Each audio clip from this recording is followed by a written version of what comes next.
Si vous voulez installer une version bêta d'iOS sur votre iPhone, je parle d'une bêta publique, c'est-à-dire une bêta qui est autorisée à tout le monde. À partir du moment donné où vous avez un Apple ID, vous pouvez l'installer.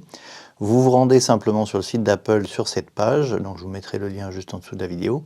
Donc il va falloir vous inscrire dans ce programme de bêta public, donc vous cliquez sur s'inscrire. L'iPhone vous propose immédiatement de vous identifier avec votre Apple ID, vous le faites. Ensuite, vous êtes inscrit à la bêta directement public d'Apple.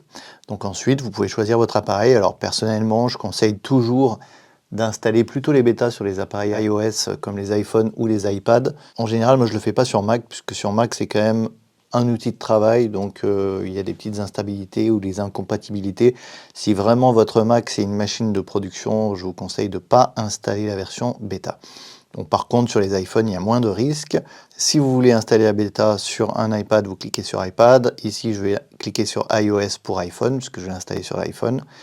Et je vais descendre un petit peu dans la page et on va inscrire l'appareil iOS à ce programme de bêta public. Une fois qu'il est inscrit, il va falloir télécharger le profil. Donc, vous cliquez sur télécharger le profil et le profil va s'enregistrer directement. Vous voyez, vous faites autoriser sur l'iPhone. Pour le retrouver, vous allez dans Réglages, Profil téléchargé. À partir du moment où vous cliquez sur Installer, l'iPhone va redémarrer. Une fois que l'iPhone redémarre, donc la version d'iOS bêta n'est pas installée, c'est juste le profil qui a été inscrit sur votre iPhone.